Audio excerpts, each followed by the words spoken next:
You feel busy, yet progress slips through your fingers. That tiny pause when you glance at a notification and try to jump back into your task is not harmless. It is a micro-stutter in your neural control systems that compounds across the day into lost clarity, rising errors, and drained willpower. I study how brains manage attention, and here is the truth. Multitasking makes you feel efficient while quietly taxing working memory, fragmenting decisions, and dulling your creative edge. The cost is sneaky because it hides inside quick switches that each feel trivial.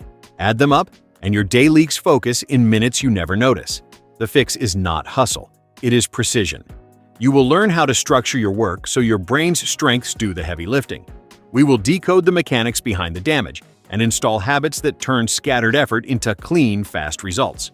No fluff, just brain-aligned strategy you can use today. The micro-stutter that steals your day. Picture your attention like a finely tuned transmission. You are cruising in one gear, writing a line, solving a problem, building an idea. A message pings. You glance, you answer, you return. Nothing dramatic happens, yet your mental engine knocks for a beat. That tiny knock is the micro-stutter. The split-second stall as your brain unloads one task set and tries to load the next. It feels like almost nothing. It is not nothing. Each stall breaks the momentum that makes thinking feel smooth, and what breaks repeatedly begins to feel heavy. You do not lose intelligence, you lose continuity. And continuity is the hidden currency of clarity, memory, and creative leaps. When you answer a message mid-sentence, your brain must pause the rules it was following, word choice, tone, logic, and prepare a different set of rules. Short reply, social context, perhaps a different language or register. That swap is not a single switch. It is a cascade. Control systems shift, working memory shuffles, inhibition ramps up to suppress the previous thread. When you come back, the thread you dropped is not sitting neatly where you left it. It is tangled. You spend seconds rereading, repriming, and reloading the mental model of what you were doing. That reload time is invisible on a calendar and devastating in a day because it compounds. 10 reloads steal minutes. Dozens steal an hour. Across a week, the loss becomes a fog you mistake for fatigue or lack of willpower. The micro-stutter is not a flaw in you. It is a property of brains that evolved for one meaningful pursuit at a time. You can feel it as a half-breath of hesitation, a brief blank, a nudge to check something easier. That urge is not guidance. It is your control network seeking a quick relief from the effort of reconfiguring. The faster you chase it, the more often you trigger the very stall you want to avoid. This is why busy can feel empty. You touch many things, complete few, and your mind learns to expect interruption. Expectation becomes habit. Habit becomes your default state. The fix is not force. It is design. Treat the micro-stutter like a toll booth you are free to bypass when you plan your route well. If your day routes you through 20 booths, you will pay 20 times, even if each payment is small. If you structure your path to hit 3, you glide. Notice what tasks share a cognitive mode. Notice which moments invite pings and which drown you in them. Notice the control you actually have. You can pick when you invite the next switch. You can close loops before you move. You can protect a block of time and expect your brain to reward you with speed and ease. Start by observing yourself without judgment. When you feel that tiny stall, name it in your head. Micro-stutter. Ask a quick question. Was this switch necessary or just available? If it was available, you caught the toll booth before you entered. If it was necessary, you can still reduce the damage by closing the loop you are leaving, even with a single sentence that captures your next step. That small act holds your place in working memory so your return is clean. Over a day, these choices add up. Over a week, they change your felt experience of work from choppy to smooth. Over a month, they restore a kind of quiet power you might have forgotten you had. This is the lens for everything that follows. Once you can see the micro-stutter, you can stop paying so often and start going farther with the focus you already possess. Switch costs, the invisible toll booth. You sit down to finish a paragraph, a notification flashes, and you flick your attention for a quick reply. That flick is a context switch. It looks like a harmless detour, yet inside your brain it triggers a full reconfiguration. Working memory releases the cues that were holding your argument together and loads a different set of rules. Who you are speaking to, what matters to them, what tone to choose, what outcome you want. Precision drops because the scaffolding that kept your thoughts aligned has been taken apart and rebuilt in a hurry. When you return to your original task, you are not resuming. You are reconstructing. That reconstruction steals seconds you do not count and quality you do not see until you read your work later and wonder why it feels thinner than it should. Think of switching like paying a toll every time you cross a mental bridge. The price is not only time. You also pay in errors, in weaker recall, in decisions that lean toward easy options instead of correct ones. The toll gets higher as the distance between tasks grows. Jumping from outlining a strategy to answering a social message is a larger distance than moving from outlining to revising a headline. Your brain must shift more variables, update more priorities, and suppress a larger set of no longer relevant cues. Suppression is not free. It drains control resources, and that drain shows up as a faint irritability, a twitch toward distraction, a pull to check anything that promises quick certainty. That pull is the signal that your attention budget has been siphoned by the switch. Here is the clean logic. Your brain has limited bandwidth for holding structured information online while you manipulate it. When you switch, you momentarily hold pieces of both contexts, or more accurately, you attempt to do so. The overlap creates interference, representations blur, and that blur translates into extra steps to regain sharpness. You reread to remember where you were. You restate the goal to yourself. You rebuild the mental picture of the problem. Each step is small. Together, they are the difference between crisp progress and muddy effort. This is why days packed with quick checks feel full, but produce little of consequence. The cost is not dramatic enough to scare you in the moment. It is just consistent enough to erode your output. The good news is that switch costs are predictable and, therefore, manageable. If dissimilar switches are more expensive, group your work by cognitive mode and route your day to minimize distance between tasks. If unplanned pings trigger the toll, set defined windows for communications so that you cross the bridge on purpose and pay once for a cluster instead of many times for fragments. If re-entry is sloppy, leave yourself a breadcrumb before switching. One sentence that states your next action or the question you are answering. That note preserves context so you reload faster and cleaner. Most of all, measure your real experience. Notice how long it takes to feel fully back in the zone after a switch, not just back at the screen. That is the price. Once you see it, you can choose to pay less. You are not avoiding work. You are avoiding unnecessary tolls, so more of your effort turns into results you can feel proud of. Task set. Inertia. When the last task won't let go. You think you have switched. Your eyes are on the new window, your hands are on the keyboard, yet the old task is still running in the background of your mind. That lingering process is task set inertia, the brain's tendency to keep applying the rules, priorities, and filters of the previous activity, even after you tell yourself you are doing something else. It is subtle and costly. You feel it when a word from the chat slips into your report, when you keep scanning for quick wins in a project that demands deep reasoning, when your tone stays casual in a message that needed authority. Inertia is not laziness. It is neuroeconomics. Your brain invests energy to configure a task set, goals, if-then rules, error thresholds, relevant cues, and it hesitates to discard that investment. The old set bleeds into the new one for a few moments and sometimes minutes, bending your choices and dulling your performance without announcing itself. Imagine you just finished answering a string of short messages. Your control system is tuned for speed, politeness, and closure. You jump into a strategic document. That sprint mode stays live for beats longer than you notice.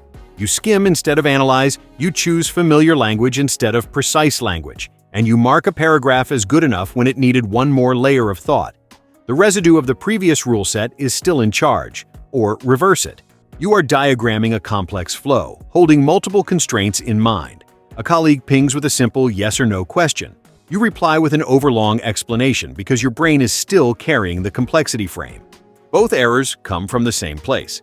The previous configuration resists being turned off, so it tints the next action. Task set inertia also explains why returning to a paused task feels clumsy. The old rules have cooled. Your brain must warm them back up, reactivating the implicit cues that tell you which details are relevant, what sequence matters, what quality threshold you committed to. That reactivation takes time and, if rushed, leads to small but compounding mistakes. You will misorder steps you normally execute cleanly. You will accept conclusions that needed one more check. You will stall on choices that usually feel obvious, not because you lost ability, but because your control parameters are in transit between contexts. This transition is the hidden slope you keep climbing all day. Climb it enough times, and your motivation sags. Not because you are undisciplined, but because friction wins when design loses. Here is the practical pivot. If inertia is inevitable, harness it. Instead of fighting to reset constantly, arrange your day so consecutive tasks share the same control profile. Keep analysis with analysis, writing with writing, admin with admin, outreach with outreach. This way, the task set that wants to persist is the one you still need. When a switch is necessary, insert a micro reset that actively deconfigures the old rules and loads the new ones. Write a one-line closure that states what you just finished and what is truly next when you return. Then write a one-line priming cue for the incoming task, the goal, the audience, and the quality bar. Say it, type it, or speak it out loud. That tiny ritual tells your control network that the old program is done and the new program is now in charge. If you have the flexibility, change a sensory cue too. Stand if you were sitting. Move from one workspace to another. Adjust lighting. Your brain associates contexts with rules. A small environment shift accelerates the reconfiguration. The aim is not perfection, it is momentum with integrity. You will still feel the tug of the previous task for a few moments. Expect it, label it, and lean into the new frame until it clicks. Once it clicks, protect it. Each protected minute sharpens the rule set and lowers the energy cost of staying there.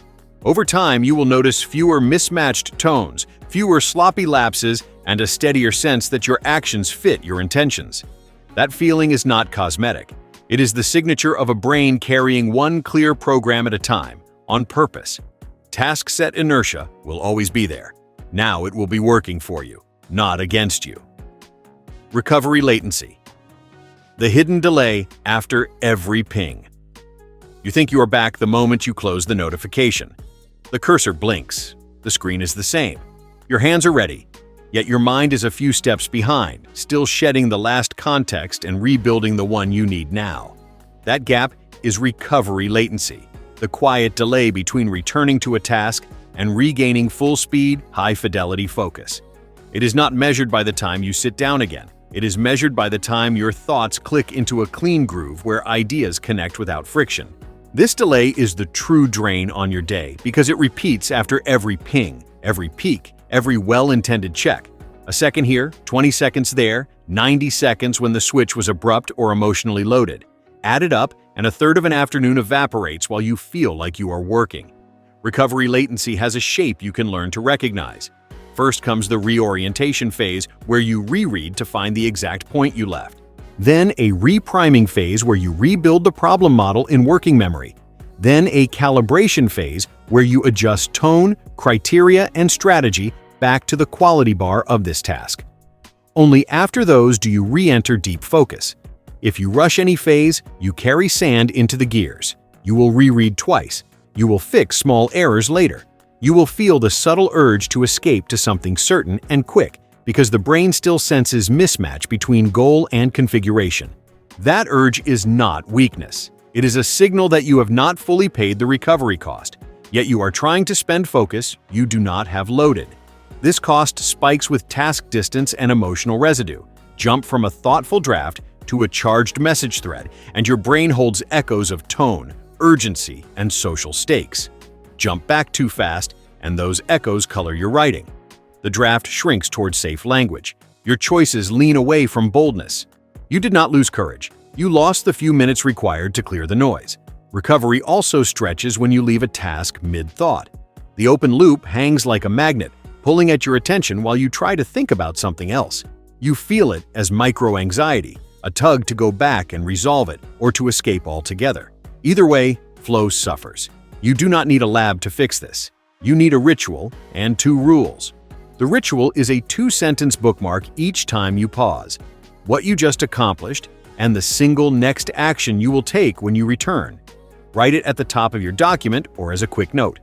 When you come back, read those 2 lines before anything else. They fast-forward your reorientation and repriming, so you skip the fog. The first rule is to delay reactivity by 60 seconds when a ping arrives during deep work. Capture the notification, finish the thought you are in, and leave a bookmark. That minute is the cheapest investment you will make all day because it saves 3 to 5 minutes of recovery on the return. The second rule is to cluster high-interruption tasks into defined windows so your brain stays in a responsive mode during that block and then leaves it behind on purpose. When you move into deep work, remove the triggers that spawn stray switches. Put the phone in another room. Close messaging. Make the environment say one thing: this is the lane. Finally, measure your real latency so your brain respects the cost. After you switch back to a serious task, note the time and the moment you feel your thoughts run clean again. That gap is your personal recovery. Most people underestimate it because they confuse being present with being ready. Once you see the true number, choices become obvious. You will protect long stretches because they multiply your best thinking. You will switch less because you can feel the waste. You will stop treating your attention like a light switch and start treating it like a fire that needs guarding from the wind. Neural interference. Circuits jam under overlap. Your brain runs on networks that coordinate like a well-rehearsed orchestra. When you ask it to play two conflicting passages at once, instruments compete for the same timing, volume, and melody lines. That clash is neural interference, and it explains why doing a little of both so often results in less of each. Attention is not a single spotlight. It is a set of control signals that amplify relevant features and suppress the rest. When two tasks demand different features at the same time, precise language versus fast social decoding, abstract planning versus reactive messaging, your control system sends mixed instructions. Amplify and suppress collide, and the signal-to-noise ratio drops. You feel it as hesitation, fuzziness, and the itch to escape to something easier. The work is not harder than your ability. The channel is noisier than your patience.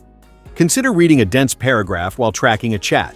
Reading demands stable fixation, semantic integration, and quiet in the speech planning circuits. Chatting demands rapid turn-taking, tone detection, and quick verbal assembly. Both recruit overlapping regions for language comprehension and executive control. They can alternate, but they do not harmonize. The moment you try to keep both partially online, interference blurs the representations. Words lose their crisp edges, and you reread. Replies lose nuance, and you default to safe phrasing. The cost is not only time, it is a degradation of the internal models you are building. A blurred model produces blurred choices, which then require rework. Rework is the interest you pay on interference. Interference intensifies with similarity in inputs and conflict in goals. Two visual tasks jam each other more than a visual task paired with a simple motor routine like walking. Two language tasks fight more than language paired with a low-demand sensory scan like looking out a window. This is why pairing a podcast with email often feels inefficient, while pairing a podcast with folding laundry can feel smooth. It is not magic, it is bandwidth allocation. When the same neural lanes are needed for two different cars at once, neither gets through cleanly. When lanes are distinct, traffic flows. The trap is that modern tools put everything in the same lane, the same screen, the same window, the same notifications layered on top of each other. The environment invites overlap, so interference becomes your baseline. There is also a timing component. Control signals do not switch instantaneously. They ramp up and down in pulses. Ask your brain to alternate rapidly, and you end up in a constant intermediate state where neither task has full amplification. In that gray zone, errors rise and confidence drops. Confidence dropping is dangerous because it nudges you toward more checking, which creates more alternation, which sustains the intermediate state. That loop is how a clean hour turns into a fragmented afternoon without a single dramatic interruption to blame. The solution is not to toughen up. It is to allocate lanes and extend the green lights. Give one task a long, protected window where its signals can dominate. Then, when you switch, close the first lane and open the second, rather than trying to keep both half open. Here is how to put this into practice right now. First, avoid pairing tasks that draw from the same core systems. Do not mix language-heavy tasks with other language inputs. Do not mix complex visual reasoning with rapid visual scanning. If you want companionship for a focused task, make the companion low-load and in a different modality. instrumental music without lyrics, a quiet walk before thinking, a tactile fidget that does not demand attention. Second, use physical and digital separation to reduce overlap. Different desktops for different modes, full screen the active work, silence channels that are irrelevant to the current lane. Your environment should make it easier to keep one set of circuits in charge and harder for rogue inputs to hijack them. Third, when you must alternate, do it in discrete blocks with deliberate on-ramps. Take 20 seconds to rest your eyes at a distance, breathe, and set a one-line intention for the new task. That brief reset helps the outgoing signals decay and the incoming signals take the front seat. You will know interference is dropping when rereading shrinks, when you feel fewer urges to check for quick certainty, and when your language sharpens without extra effort. The payoff is not only fewer mistakes, it is the return of ease. Ease is not laziness. It is the sensation of a clean signal through a clear channel. Protect that channel and your best thinking shows up reliably. Let overlapping demands jam the circuits, and you will keep paying with time, quality, and confidence. Choose your lanes, extend your greens, and let one melody play all the way through before asking the orchestra to switch songs. Flow friction. Why fragmentation blocks? Immersion. Flow is what happens when your skills and the challenge in front of you fit so well that time thins out and thinking feels effortless. Fragmentation is what keeps you just shy of that edge. Flow requires stability, a clear goal, immediate feedback, and uninterrupted attention long enough for your brain to build a coherent internal model of the task. Fragmentation starves each of these. The goal blurs because you are answering micro-requests that change priorities. Feedback gets noisy because you keep switching the yardstick, comparing progress across different contexts. Attention never stays long enough to let your neural patterns settle into an efficient groove. You end up busy without traction, alert without depth, tired without results. Think of flow like warming up a complex instrument. At first, notes feel stiff. With a few minutes of continuous play, fingers and mind synchronize. The circuitry that represents the task strengthens its synchronization, prediction gets faster, and errors drop. Interrupt that warm-up 3 times in the first 10 minutes, and you never cross the threshold where the system locks in. Your brain keeps reinitializing, which feels like starting over again and again. The tragedy is that it does not feel like interruption in the moment. It feels like responsiveness, like being on top of things. Yet every quick check punctures the pressure needed to reach immersion. Flow is not a luxury for artists. It is the state that lets analysts see structure in data. Coders hold an entire module in mind, writers sustain tone, and leaders craft a decision narrative that others can follow. Fragmentation also distorts your sense of progress. In flow, progress is continuous and self-reinforcing. Each solved subproblem unlocks the next, and the feedback loop is immediate. Ideas click, constraints reduce, clarity grows. Under fragmentation, progress becomes discontinuous and doubly expensive. You pay to find the thread. You pay to lay new track. The break in continuity makes your effort feel larger than your output. That mismatch is demoralizing, and demoralization is the enemy of persistence.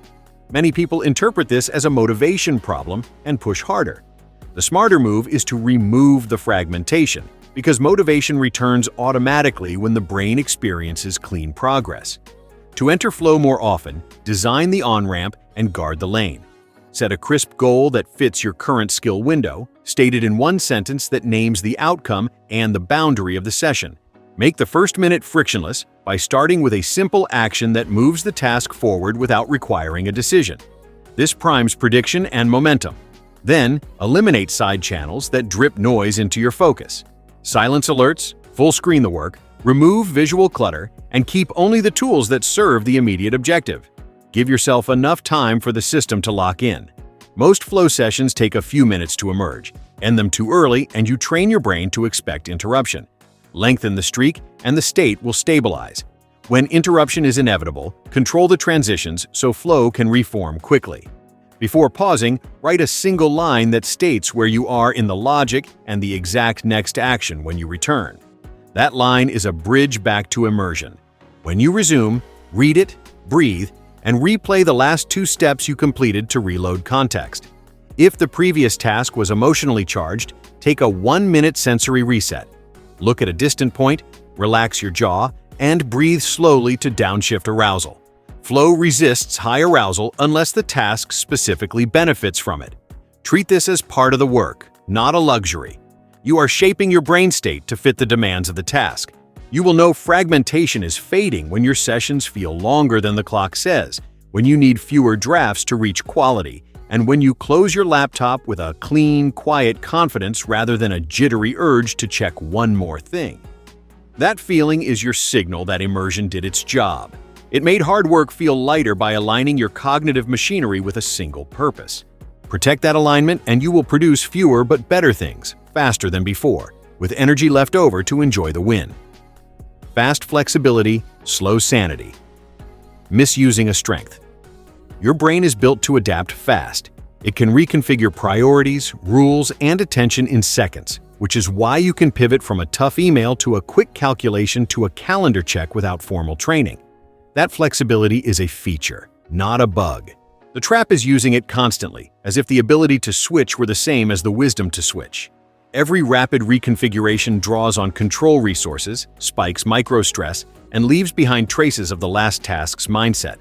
When the day becomes a series of rapid pivots, you live in a permanent warm-up phase. Never quite cold, never truly hot, always preheating.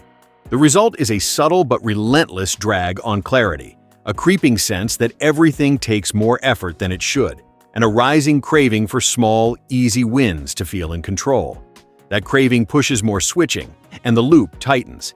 Flexibility turns from a competitive advantage into a leak.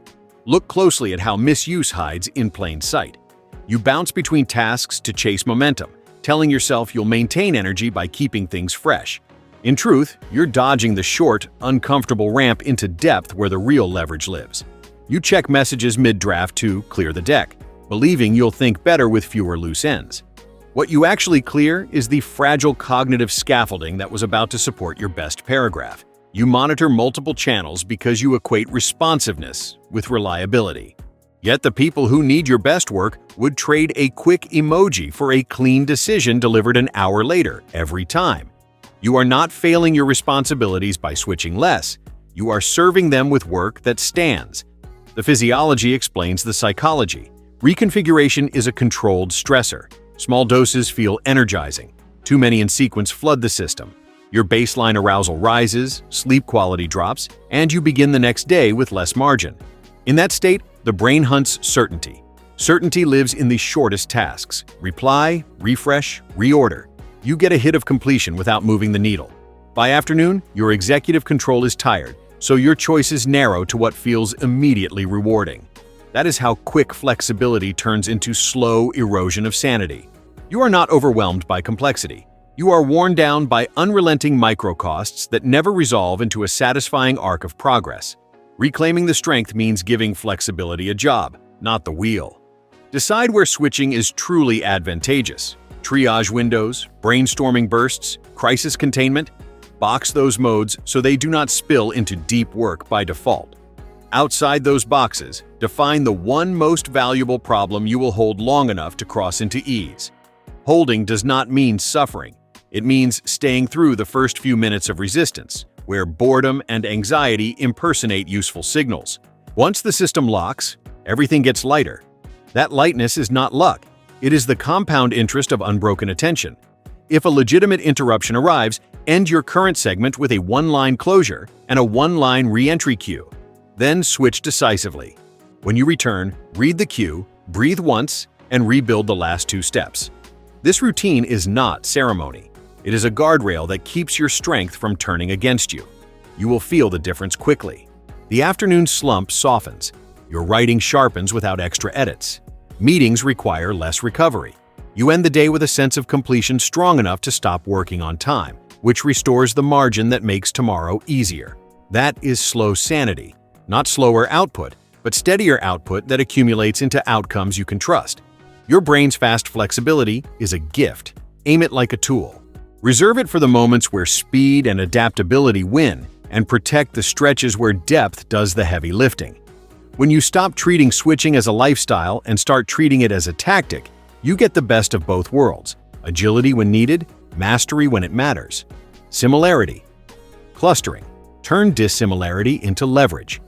Your brain pays more each time it jumps between tasks that use different rules, representations, and goals. You can shrink that price by clustering similar work so your control system stays in one mode long enough to become efficient. Similarity here is not superficial. It is the cognitive shape of the task: writing an email and drafting a proposal, share language generation, audience modeling, and tone calibration, analyzing metrics, and debugging performance share hypothesis testing and evidence weighting. Scheduling meetings and processing receipts share quick decision thresholds and low-stakes categorization. When you put like with like, you surf the inertia we discussed earlier rather than fighting it. The rule set that wants to persist is the one you need next, so switching feels like a lane change, not a U-turn. Start by mapping your work into 3 to 5 modes that describe how your mind must operate, not which app you use.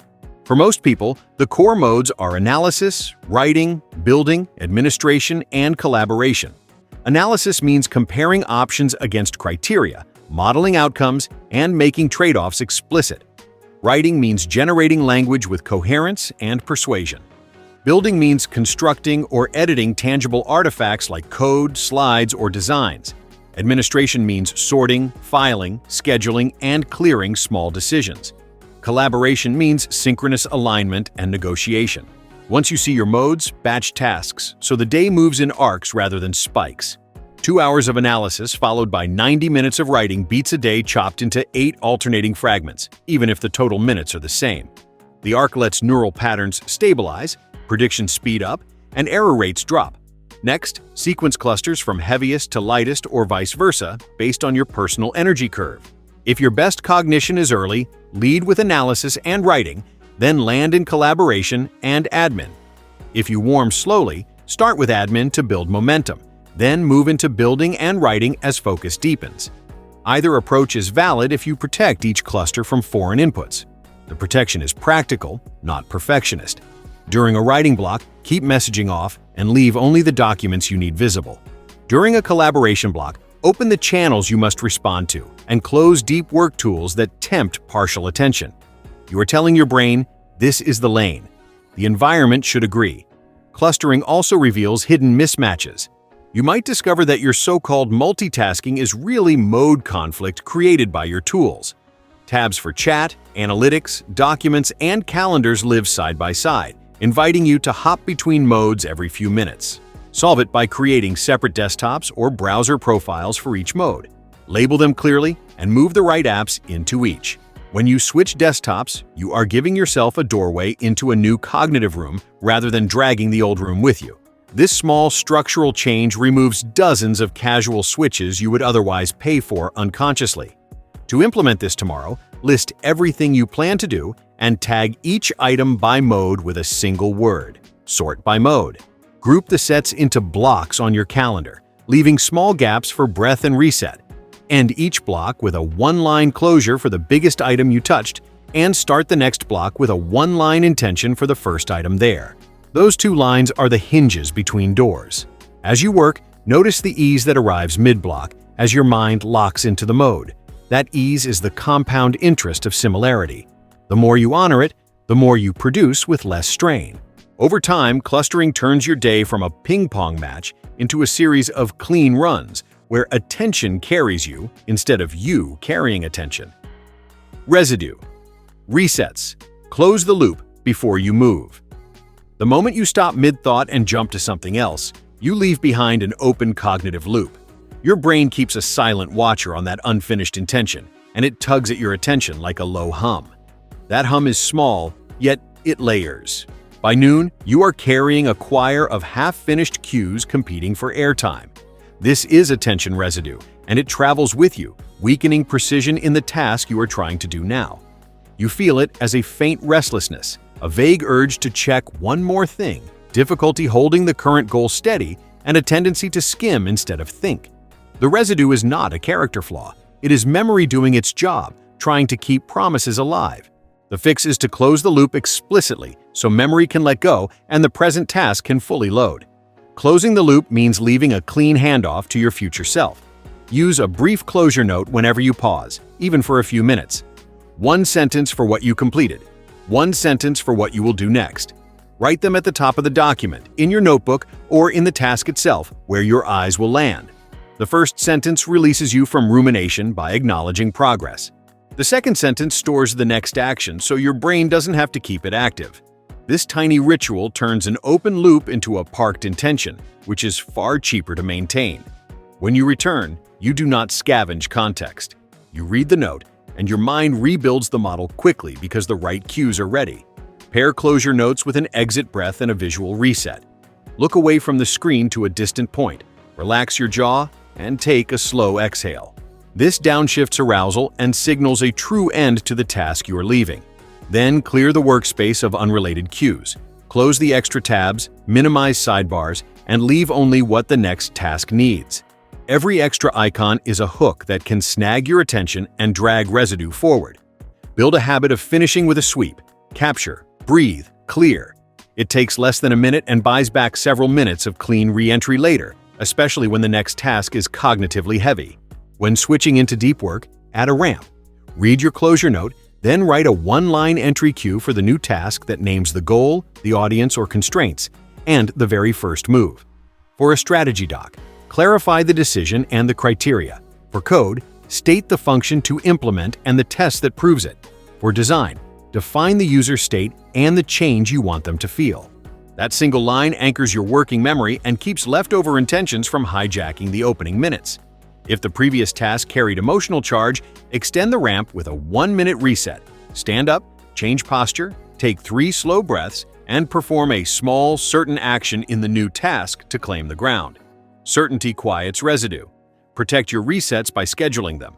Insert 2 or 3-minute buffers between clusters on your calendar and treat them as non-negotiable. They are not breaks from work. They are part of the work, maintenance of a high-fidelity channel. When you get squeezed, resist the urge to steal from the reset. Steal from the next low-stakes item instead. Resets compound. After a few days, the background hum fades. Your first 5 minutes in a task become productive instead of preparatory, and the day stops feeling like a series of slippery starts. The win you will notice most is emotional. You finish sessions with clean edges and begin the next without dread. That feeling is momentum's best friend. Clean closures free you to give your full mind to what is in front of you, which is the only place great work happens. Deep work, windows, fewer, longer, protected. Deep work is not a mood, it is a condition. Your brain needs an interval long enough for noise to decay, a target clear enough to align networks, and an environment quiet enough to keep the signal clean. Short, frequent sessions never cross the threshold where thinking becomes easier than resisting distraction. The mind stays in warm-up, and you mistake strain for effort. Fewer, longer, protected windows flip the physics. Once you pass the early resistance, prediction speeds up, memory binds ideas into stable patterns, and each minute yields disproportionately more progress. This is why 2 45-minute blocks beat 9 10-minute bursts, even though the clock says the same total. Depth multiplies output while reducing rework because your internal model of the problem stays intact. Design each window with 3 moves: a crisp objective, a frictionless start, and a hard perimeter. The crisp objective is one sentence that names the outcome of this session and what finished looks like.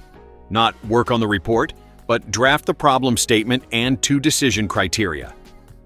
The frictionless start is the smallest certain action that moves you forward without a decision. Open the doc, paste the outline, write the first dumb sentence, run the test scaffold. Certainty slices through hesitation. The hard perimeter removes triggers that spawn switches. Put the phone in another room. Close chat, email, and feeds. Full screen the work. If you need reference material, prepare it before you start so you are not wandering the web mid-session. Your environment should say one thing: this is the lane. Guard the middle of the window with a simple policy. No context changes inside the block. If you must check a reference, do it in the same document or a dedicated notes panel to avoid opening the attention casino. If you hit a snag, write a 1-line problem definition and keep moving to the next solvable piece. Momentum is more valuable than perfection in the first pass. When an incoming ping appears, capture it without switching. Jot a tiny placeholder in your inbox or a capture tool and return your eyes to the work. You are not ignoring responsibility. You are protecting the conditions under which responsibility gets fulfilled with quality. End the window with a sequence that makes the next window faster. Write a 2-line closure, what you completed and the exact next action when you return. Log any open questions you uncovered but did not tackle. Then perform a 30-second tidy of the file or code so you return to a clean surface. Clean surfaces reduce ramp time. If you need to hand off to someone else, package your work with a short context note that explains intent, current state, and decisions made. Externalizing context prevents it from leaking into your head as residue. Choose the length of your windows based on the weight of the task and your current conditioning. For heavy cognitive work, aim for 60 to 90 minutes with a real break between.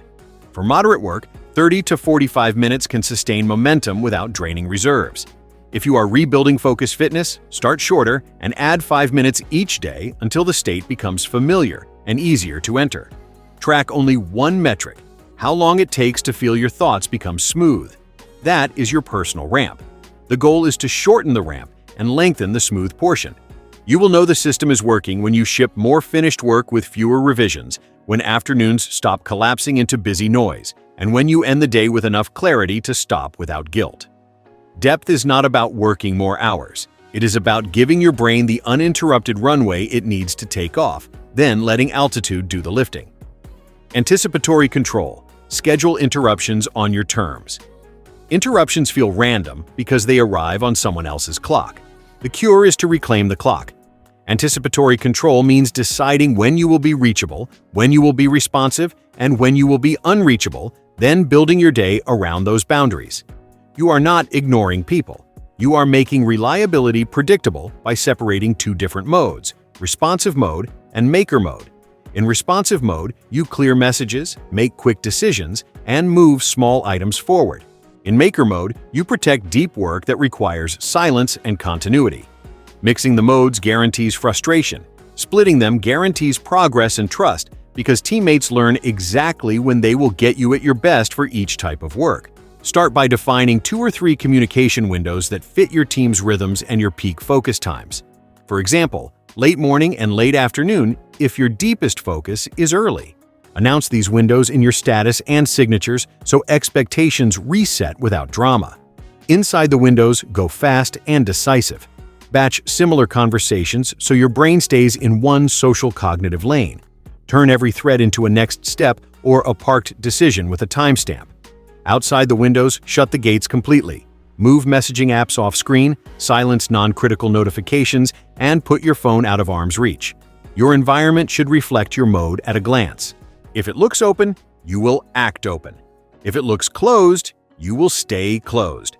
Pre-commit to check-ins for stakeholders who rely on you. Put a 5-minute daily stand-up with yourself on the calendar to scan for urgent signals and plan any exceptions. Exceptions should be explicit, not default. If you are on call or in a role that requires availability, use tiers. Critical channels with audible alerts, important channels collected by a human filter or an automation into a digest, and everything else deferred. The aim is to reduce unpredictable switches. You will still respond rapidly to the truly important while preventing a steady drip of low-importance pings from dissolving your attention. When you must interrupt deep work, do it at natural breakpoints. Finish the current microstep, write a 1-line closure, and then switch. This halves your recovery time later. Create upstream friction that discourages avoidable interruptions. Share a lightweight decision rubric with your team for common requests, so they can self-serve without you. Offer office hours where people can bring questions and get immediate answers. Provide templates or FAQs for recurring tasks, and point to them in your status. People are not trying to derail you. They are trying to move, and you can help them move without fragmenting your day. On your side, keep a capture list always open. When a thought tries to hijack your focus, write it down and return to the task. Anticipatory control is as much about catching your own impulses as it is about managing others. Test and tune weekly. Look at when interruptions actually happened and whether they were truly time-sensitive. Tighten your filters. If a channel keeps producing noise, mute it during maker blocks or route it to digest. If a stakeholder needs faster cycles, move them into your communication windows, not into your deep work. Over time, the pattern becomes self-enforcing. People reach you when you are reachable. You deliver more when it matters, and your days stop feeling like an open-plan office inside your head. The most encouraging result is emotional.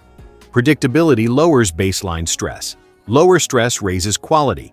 Quality earns trust, and trust buys you even more autonomy to run your attention on purpose. That is the real win. You choose when to be everywhere and when to be nowhere, and both choices make your work better. One track, one win. The impactful conclusion. There is a point where optimization ends and commitment begins. Multitasking disguises indecision as efficiency, scattering effort across half starts and half finishes that never add up to meaningful progress. The antidote is radical simplicity. Choose one track, finish one win. Not 5 tabs of intention, but one concrete deliverable that moves your mission forward today. Your brain rewards closure with clarity, energy, and confidence. That is not motivational fluff. It is neurobiology doing what it does best when given a single target and enough runway to hit it. Each clean finish tightens your standards, sharpens your instincts, and builds a bias toward completion that compounds across days. Make this operational right now. Pick the one task that, if finished today, would make the rest of your week lighter. State it in one sentence with a clear done state. Clear your space of anything that does not serve that sentence. Set a protected window and use the rituals you have learned. A frictionless start, a hard perimeter, a 2-line closure if you must pause. When doubt nudges you to check something quick, remember the toll. You are not saving time by splitting attention. You are paying with quality, momentum, and sanity. Decline the detour. Stay with the track until it clicks from effortful to smooth. That click is your signal you made the right trade. Adopt a visible single cue for your day. Put tasks in order of impact. Limit work in progress to 1, and do not promote the next item until the current one crosses the finish line. This is not rigidity. It is respect for how brains produce excellence. You will feel the difference as fewer re-entries, fewer messy edges, and a steadier arc of work that actually lands. The win is not only output, it is identity. You stop being the person who is always catching up and become the person who ships. That shift radiates into how others trust you, how teams form around you, and how opportunities find you. This is your call to act, not to admire the plan. Close the extra loops, put the next best task alone at the front of the line, and finish it. One track, one win, then repeat. Your attention is your edge. Guard it like a professional, and your results will start to look like they came from one.